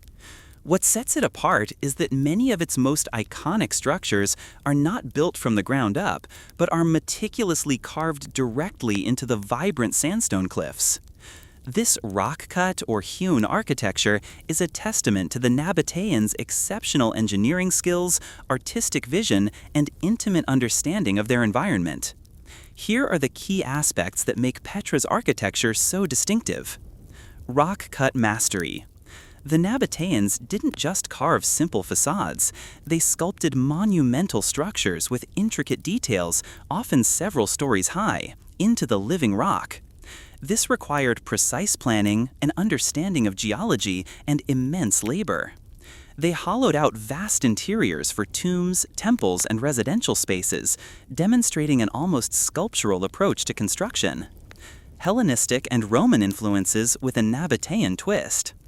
While the Nabateans were an Arab people, their trade empire brought them into contact with various cultures, particularly the Hellenistic, Greek, and later Roman worlds. Their architecture beautifully incorporates elements like columns, pediments, friezes, and classical motifs. However, these elements are often reinterpreted with a distinctive Nabatean flair, leading to unique proportions, stylized floral patterns like their characteristic crow-step merlons, and an overall sense of grandeur that is undeniably their own.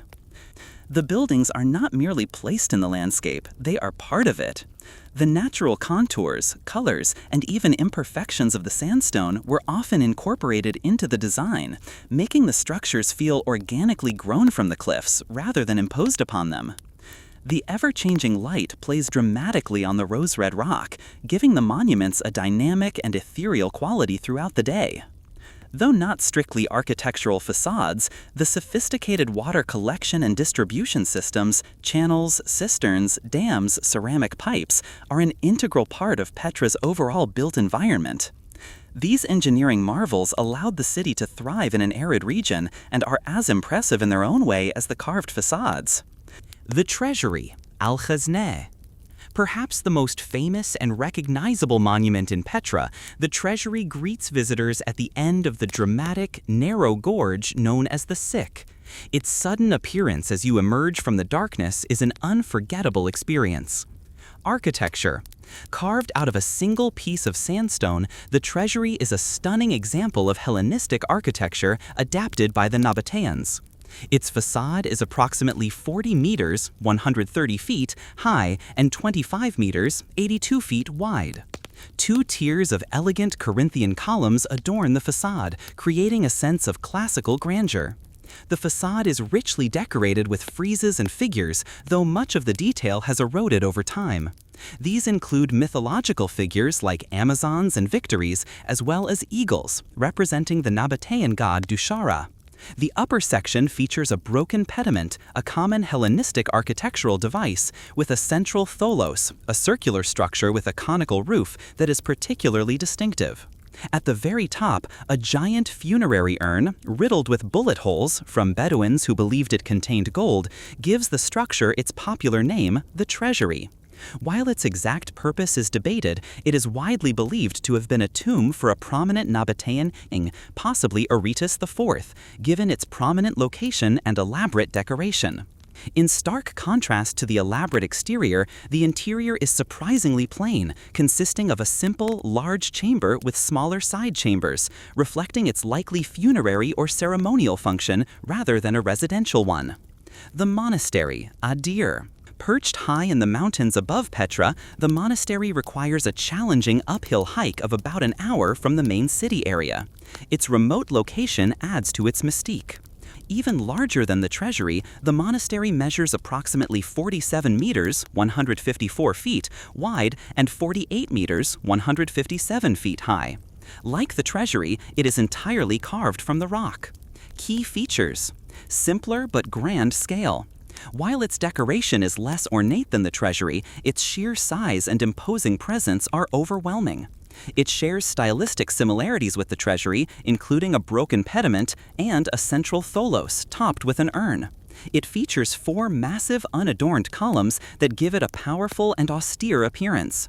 Large interior hall. Unlike the relatively small interior of the treasury, the monastery boasts a vast open interior hall with an altar at the back. This, along with crosses carved into its walls, suggests it was repurposed as a Byzantine chapel during the Christian era, hence its name. Its elevated position offers breathtaking panoramic views of the surrounding desert, making the strenuous climb well worth the effort.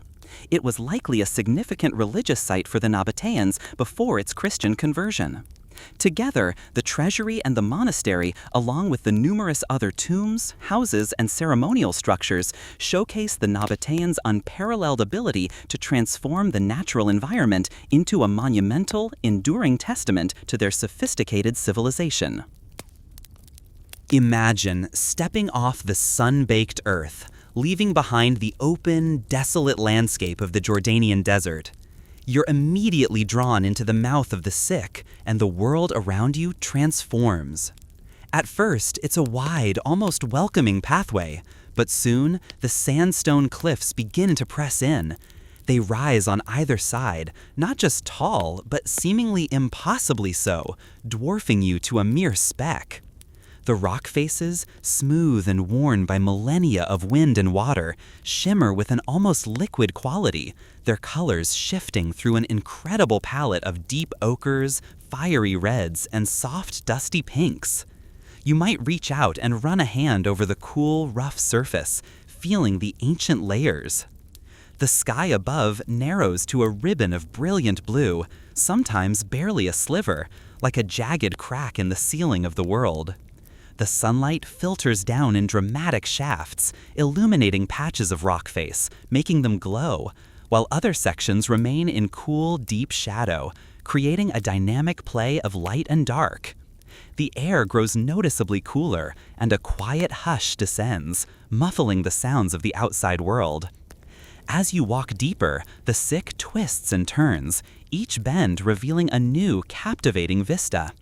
The path underfoot is uneven, a mix of packed earth and worn stone, echoing with the soft scrape of your shoes and the occasional murmur of other visitors, their voices hushed by the overwhelming scale of the surroundings. You'll notice subtle details carved into the rock by the Nabateans, small niches, water channels meticulously engineered to bring life-giving water into the city, and faint remnants of ancient carvings. The feeling of anticipation builds with every step. You know something incredible lies ahead, but the sick holds it back, teasing you with its twists and turns. The walls can feel incredibly close, almost oppressive in places, then suddenly open up to a slightly wider space before constricting again. The silence, broken only by the gentle echoes, feels profound, as if the very stones are holding their breath. And then, just as you're immersed in the labyrinthine embrace of the gorge, a tantalizing glimpse appears through a final narrow crack. A hint of ornate columns, a flash of intricate carving, a sliver of impossible beauty. You quicken your pace, your heart thrumming with excitement, as the walls finally draw back, and the magnificent, awe-inspiring facade of the treasury explodes into the desert light. A moment so dramatic, so breathtaking, that it truly feels like stepping into another world, into the heart of ancient Petra. You've entered a world transformed. The sun-drenched open desert is gone, replaced by a realm of colossal stone. Above you, on either side, the sandstone cliffs rise not just high, but impossibly so, creating a sense of awe and wonder that washes over you, silencing all but your own breath. They stretch skyward, layers of time etched into their formidable faces, painted in a palette of deep russet, fiery orange, and soft blushing pink. It feels as if you're walking through the very arteries of the earth, a magnificent, natural cathedral whose vaulted ceilings are the narrow strips of brilliant blue sky far, far above. Every twist and turn of the path brings a new revelation. The sheer scale of these natural walls is humbling, making you feel like a tiny, insignificant speck in a world of giants.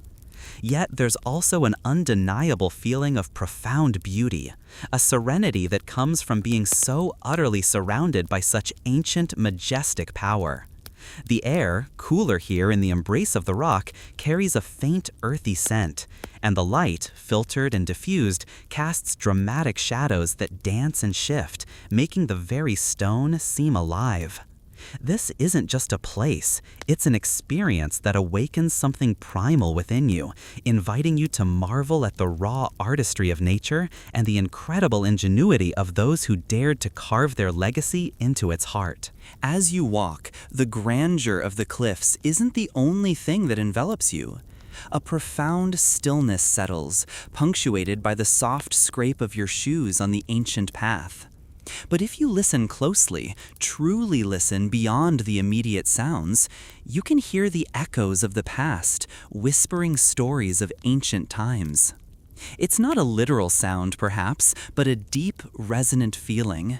The immense, smooth rock walls seem to amplify the quiet, allowing your imagination to fill the space. You might almost catch the faint jingle of camel bells from a long-departed caravan laden with frankincense and spices, pushing deeper into the canyon. Perhaps the murmur of ancient Nabatean voices bargaining in the bustling city center, or the rhythmic tap of a stonemason's hammer carving an intricate facade high above. The distant splash of water from a hidden spring, channeled by ingenious ancient hands, might seem to drift on the air. This isn't just a walk, it's a sensory journey back through millennia.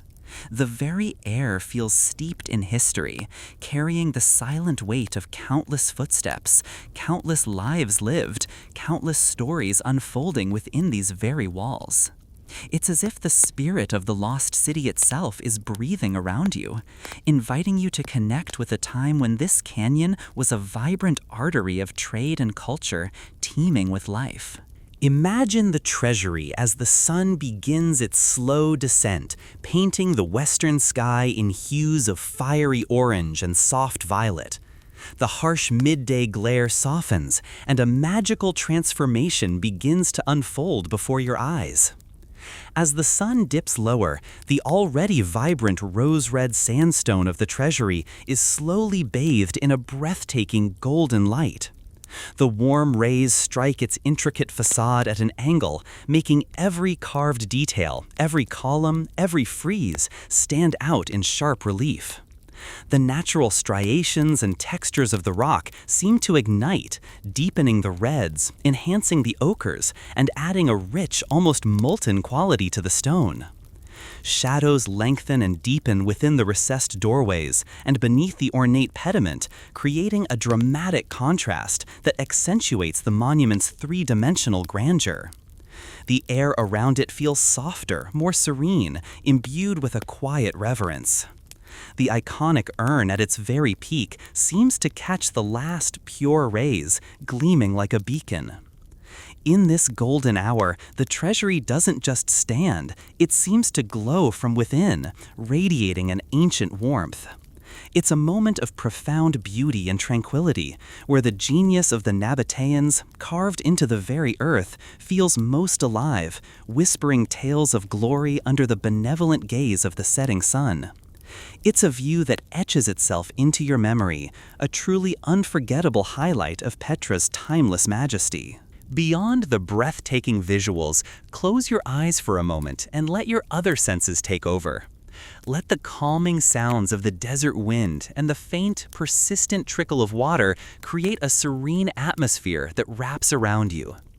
The wind, no longer a harsh force, sighs softly as it sweeps through the narrow canyons, a gentle, whispering breath across the ancient stones. It carries the subtle scent of dry earth and distant scrub, a timeless melody that has played across these cliffs for millennia. It rustles gently around the colossal treasury, a barely audible hum that seems to carry the secrets of ages. And beneath that soft sigh, if you listen carefully, you'll discern the delicate, persistent sound of trickling water. It's the lifeblood of this arid land, channeled by the ingenious Nabateans through their intricate systems of pipes and conduits carved into the rock. It might be the distant drip from a hidden spring, or the soft gurgle of water moving through ancient channels, a constant, reassuring whisper that speaks of sustenance and survival in this formidable landscape. These subtle sounds combine to create a profound sense of peace. The grandeur of the rock, the golden light, and now the gentle symphony of wind and water merge, transforming your experience into a truly meditative journey. You're not just observing Petra, you're feeling its ancient heartbeat, a quiet, serene rhythm that transcends time. As darkness descends, a new, ethereal chapter begins to unfold over Petra. The last vestiges of twilight fade from the western horizon, and the vibrant hues of the sandstone yield to deeper, more mysterious tones, dark reds turning to charcoal, ochres to shadowed browns. The air grows crisp and cool, carrying the untouched scent of the desert night. And then, above the towering, silent facades, as if a velvet curtain has been drawn back, the stars begin to shine brightly in the incredibly clear desert sky. Without the interference of city lights, the celestial canopy is a breathtaking spectacle. Thousands upon thousands of pinpricks of light emerge, a dazzling tapestry of constellations, nebulas, and the faint milky band of the Milky Way stretching across the vast expanse. Each star feels closer, more intense, a diamond dust scattered across an infinite canvas. Under this magnificent celestial dome, the ancient monuments take on a new, ghostly grandeur.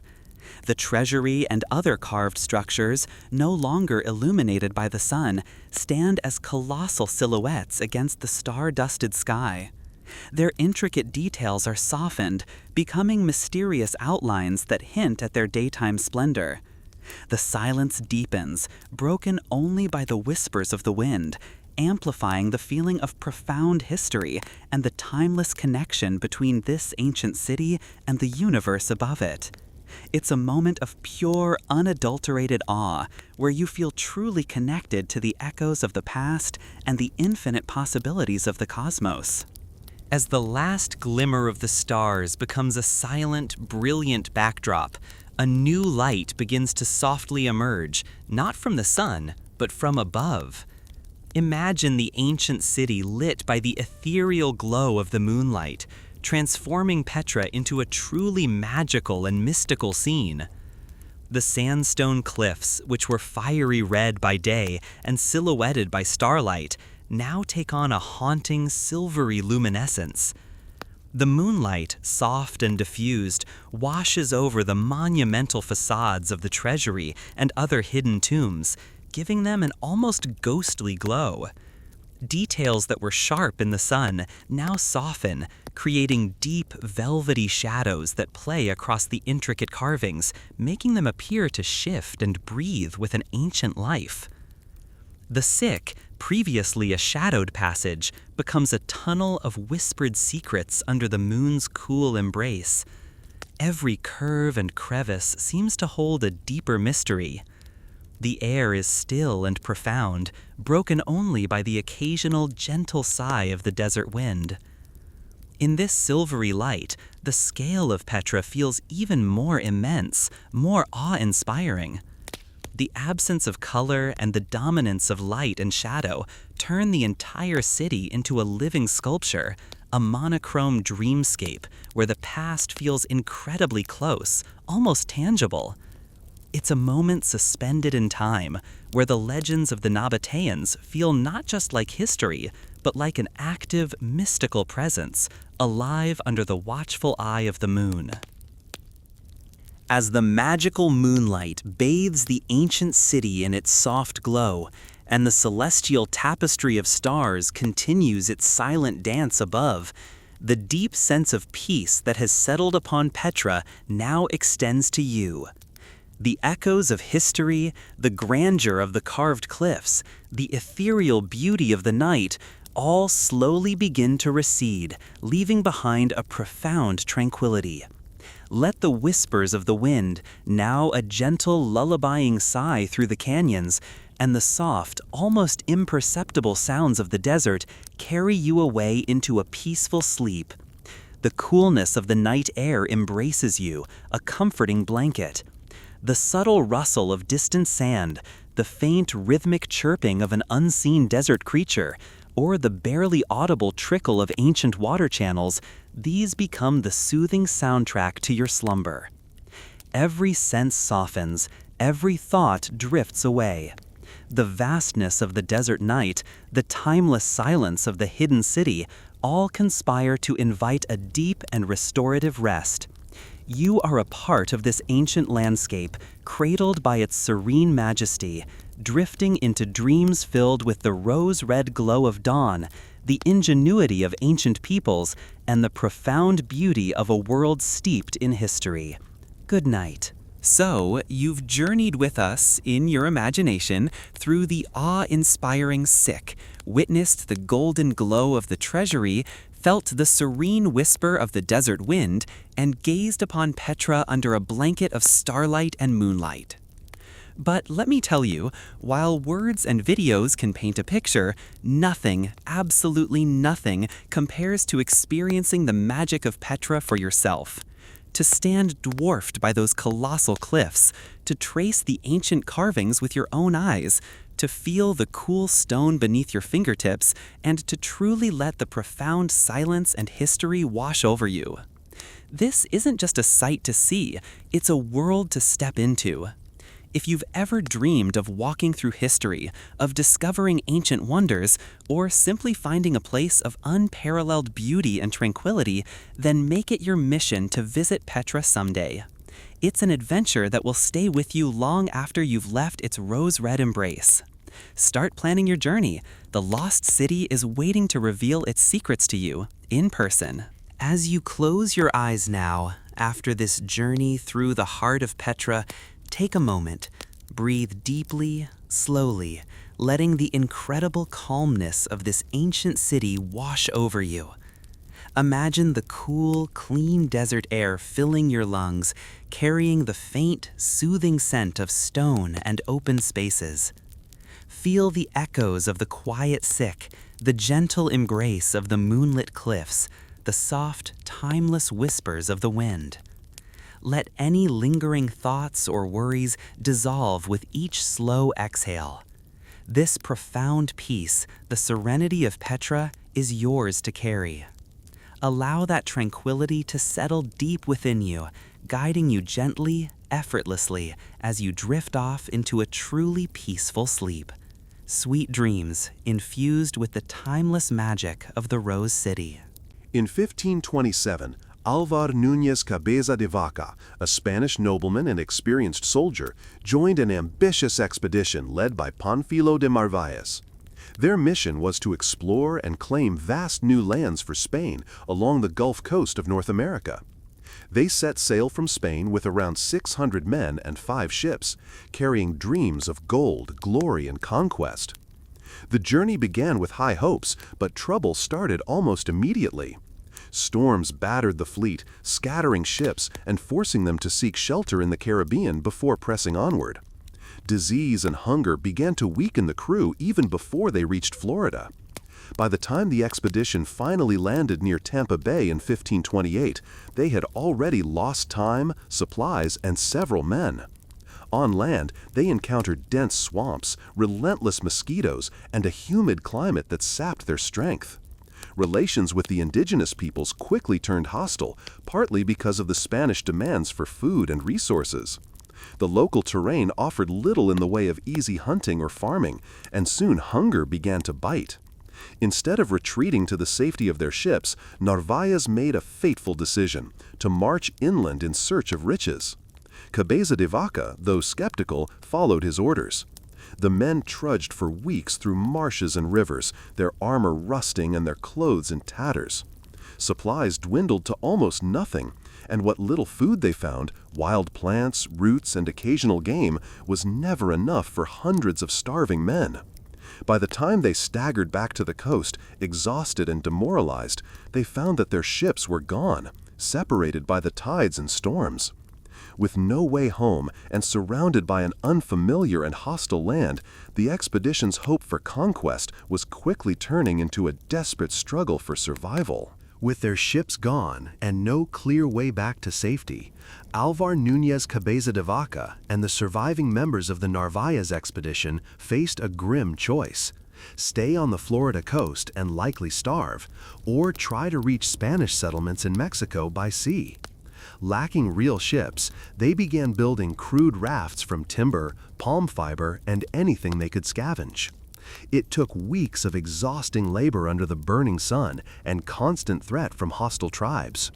When the rafts were finally ready, the men pushed off into the Gulf of Mexico, carrying only limited water and food. From the start, the voyage was a disaster. Storms blew them off course, currents scattered the rafts, and the men grew weak from thirst and hunger. After weeks adrift, Cabeza de Vaca's raft, along with a few others, washed ashore somewhere along the Texas coast in the fall of 1528. By then, most of the men were too weak to walk. Several died almost immediately after reaching land. The survivors were taken captive by local indigenous groups who saw little value in the starving strangers. Over the next few years, Cabeza de Vaca's life became one of constant hardship. He was enslaved by different tribes, forced to gather firewood, carry loads, and dig for edible roots. Many of the Spaniards who had landed with him perished from disease, exhaustion, or violence.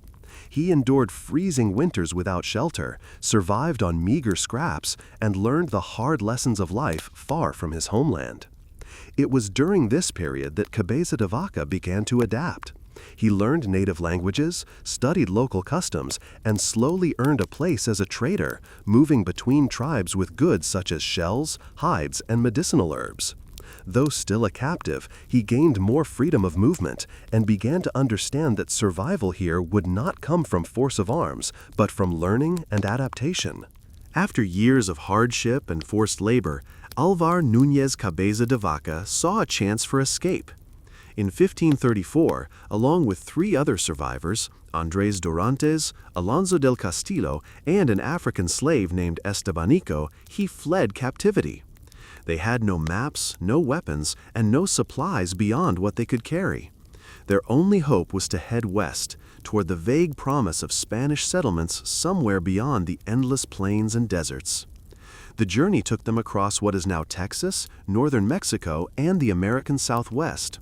They traveled on foot for thousands of miles, passing through lands inhabited by dozens of different indigenous groups. At first, they were strangers and potential enemies, but Cabeza de Vaca and his companions slowly built trust through trade, diplomacy, and their growing reputation as healers. They treated wounds with herbal remedies, performed rituals they had learned from their captors, and offered blessings in the name of both Christian and native beliefs. Word of their healing powers spread ahead of them, and they were often welcomed with gifts of food and shelter. For the first time since the disaster began, they were not merely surviving, they were being sought out and respected.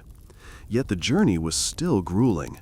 They crossed deserts under a burning sun, forded icy rivers, and endured constant hunger. Their clothes wore out completely, leaving them nearly naked. Some tribes offered hospitality, while others were suspicious and even hostile, forcing the four men to move on quickly. After 8 years of wandering, in 1536, they finally encountered a group of Spanish slave raiders near the Sinaloa River in Mexico. The reunion was bittersweet. These Spaniards were shocked to see countrymen emerge from the wilderness, but they were also in the business of capturing and exploiting the very people who had kept Cabeza de Vaca alive. Horrified by the cruelty he witnessed, Cabeza de Vaca argued for better treatment of the indigenous peoples, but his words had little effect. Eventually, he returned to Spain, carrying with him a remarkable story of endurance, adaptation, and survival against impossible odds. His written account, La Relación, remains one of history's most extraordinary first-hand survival narratives, proof that sometimes the greatest weapon is not a sword, but the ability to adapt.